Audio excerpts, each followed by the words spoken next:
Good morning, students. Last class we discussed about the lesson 8. So in that lesson we have discussed about the laboratory thermometer, right? So in this class we are going to discuss about the clinical thermometer. So first thing here, first we are going to discuss in this class is the clinical thermometer. So what is clinical thermometer? The range of the clinical thermometer. Then why we are going to use the clinical thermometer, that we will learn here. Then why is mercury is considered as an ideal liquid for thermometer? So why we are using the only mercury as liquid for the thermometer, that we will see here. Then how to use a clinical thermometer. So last class we discussed about the how to use our laboratory thermometer. So here in this class we are going to discuss about the clinical thermometer, right?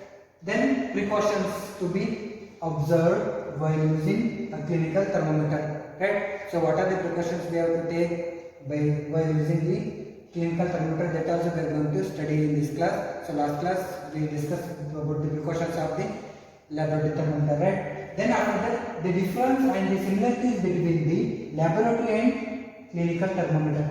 Those, what are the difference and what are the similarities between the laboratory and clinical thermometer, that we are going to discuss here in this class, right? So first thing, the clinical thermometer, right? So here the clinical thermometer is also called as a doctor's thermometer. Why?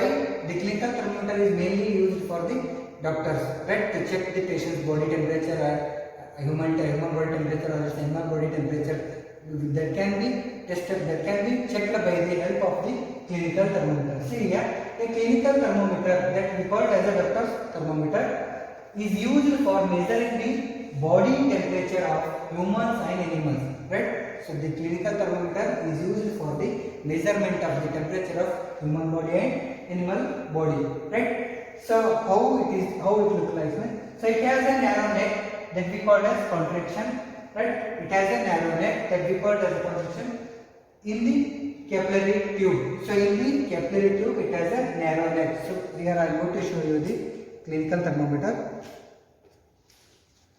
right? So this is the clinical thermometer, right? So it is a narrow neck, see here, right? Narrow neck near to the bulb. This is the clinical thermometer. So in the capillary tube, just below the bulb. So see here, this is the narrow, just below the bulb only, narrow neck is there, right? When the mercury expands, it pushes through the neck. When we keep it in warm position, then the mercury expands from the air, right, from the narrow neck, and right, it pushes through the neck, but it is taken out of the patient mouth. So when we keep in the warm position, that is our armpit or else in the mouth, that when we remove, then the temperature will be same as in our mouth and in arm, where we kept in arm. The temperature of the is fixed here. Why? In laboratory thermometer, when we remove from the substance, or when we remove the thermometer from the liquid or the substance, then the temperature difference will take place. But here in clinical thermometer, there is no difference is going to take, right? So why this is? Because means the mercury does not go back to the bulb. So it will not go back to the bulb, right? So this helps the doctor to read the patient body temperature. So this helps the doctor to read the temperature of the body, right? So it is sticks to the temperature where the body temperature of the person or the patient is there. So if you want to go back, if you want to contract this temperature, you have to jerk this thermometer. That means you have to shake the thermometer, that will come to initial position, right? This is about the clinical thermometer, right? So next thing, why mercury is considered as an ideal liquid for mercury. So why we are going to use the mercury as an ideal gas for the thermometer. So first thing, mercury is a shiny liquid metal. So always you remember that mercury is liquid metal, it is shiny and liquid metal. So if any object is shiny means that we can see easily. So can be seen easily. That's why we are going to use. This is one of the point That's why we are going to use the mercury in the thermometer. So second thing is mercury does not stick to the glass. So it will not stick, it will not attach to the glass. So this was the second property. Then it expands and contracts uniformly, right? So the mercury expands and contract uniformly. When you keep it in the warm position, the temperature of then the mercury expands. When temperature increases, then the mercury expands. When you remove from the warm position, when you remove the thermometer from the warm position, then the contraction will take place. That's why the mercury expands and contracts uniformly, right? Normal pressure. So these are the points. With the help of these points, the mercury is considered as an ideal gas for the use of thermometer. Okay, next thing is how to use a clinical thermometer, right? So here we are going to discuss about how we are going to use the clinical thermometer. So first, while using clinical thermometer, we have to determine the value of one small division on the thermometer scale, right? Yesterday I have shown you that what is thermometer and then what is laboratory thermometer. On the also I told you that value we have to find the smallest division, that we have to find the value of the one smallest division, right? So to find that value, we have the formula for that. Value of one small division, that how we have to find it, that is equal to difference between the temperature, difference of the temperature between the two big marks, right? Difference between the temperature of the two big marks. So see here, suppose, so this is the thermometer. So here is one big mark, here is one big mark, right? So the distance between these two big marks, right? The difference between these two big marks to the number of small divisions. So how many small divisions are there here? That we have to count to the number of small divisions, right? So from here to here, suppose 1 degree Celsius is there means, right? So here the difference of the temperature between the two big points is how much? 1 degree Celsius, right? So the number of small divisions we have to calculate now. Here 1, 2, 3, 4, 5, 6, 7, 8, 9, 10. So the number of small divisions is 10. So divide by 10. So the difference between the two big points is 1 degree Celsius and the number of small division is 10. So how much degree Celsius will be? It will be 0.1 degree Celsius. So the value of one small division would be the 0.1 Celsius. So it depends on the scale of that thermometer. So see here, this is the clinical thermometer. It reads from 35 degrees Celsius to 42 degrees Celsius. So here backside only the Fahrenheit scale also they have given, that is 95 Fahrenheit to the 108 Fahrenheit. So here the smallest division of this scale is, see here, the difference between the two big points is here 35 degrees Celsius there, here 36 degrees Celsius is there. Rest of the distance between these two points is 1 degree Celsius, and the number of small scales is, see count here, 1, 2, 3, 4, 5, 6, 7, 8, 9, 10. So the number of small division is 10. So it means 1 by 10. It means it reads up to 0.1 degree Celsius.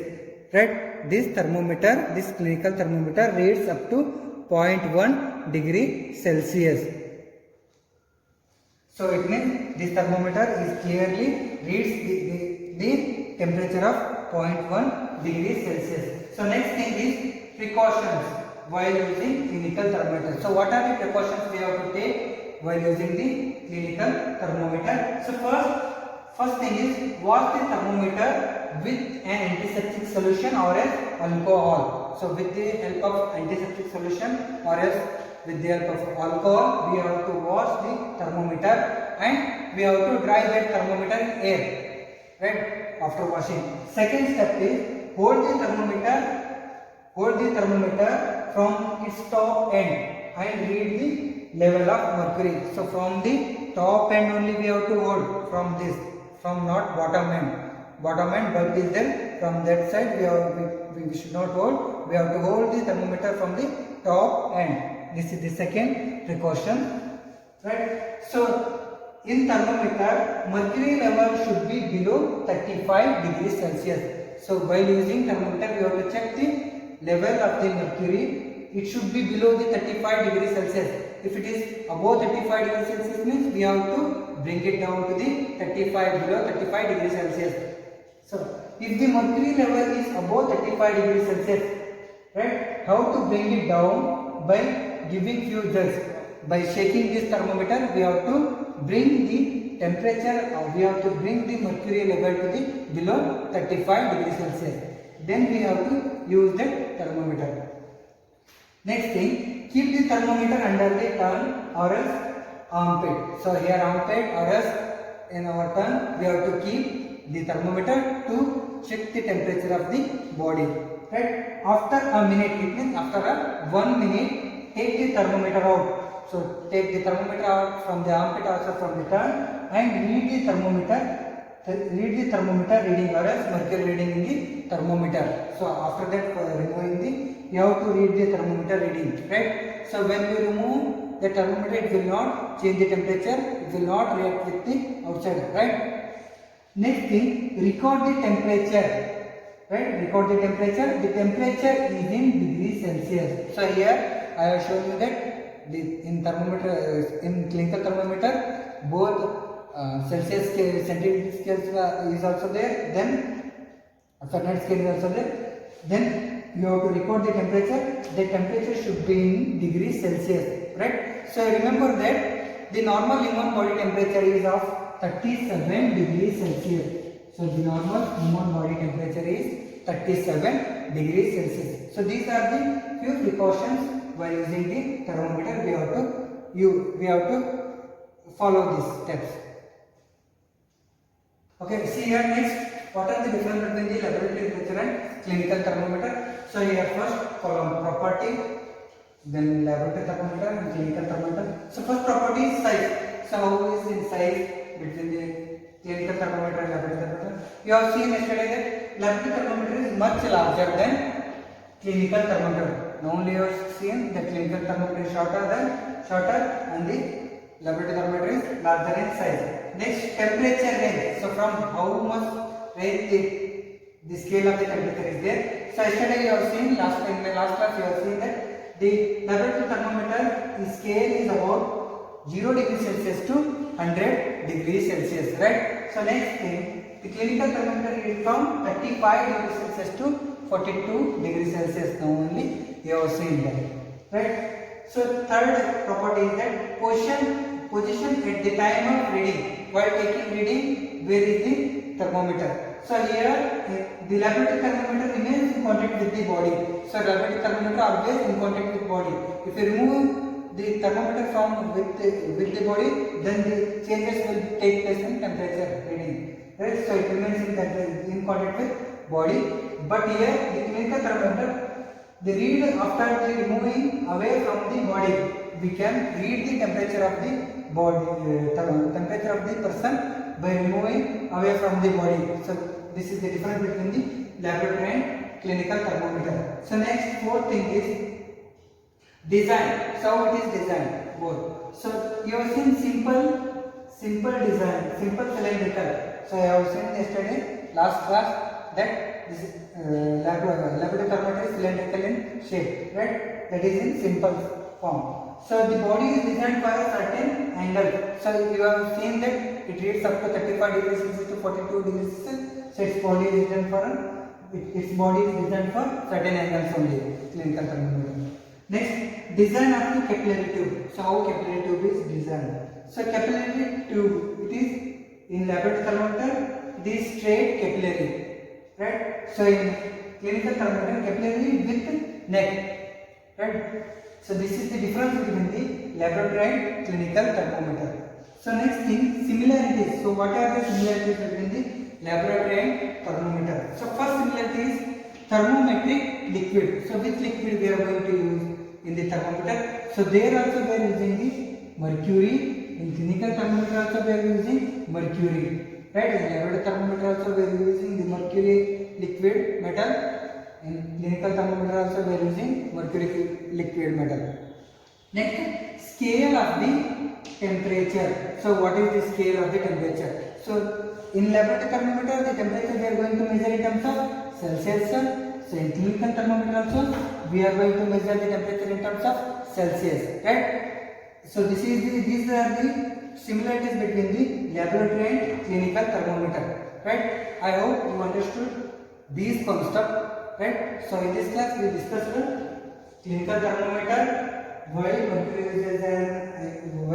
is considered as ideal liquid for the thermometer, right? How we have to use the clinical thermometer, what are the precautions we have to take while using the clinical thermometer. Then we discussed the differences and similarities between the clinical and laboratory thermometer, right? I hope you all understood these concepts, right? In my next class we will see the further concept of this lesson. Have a nice day. Thank you.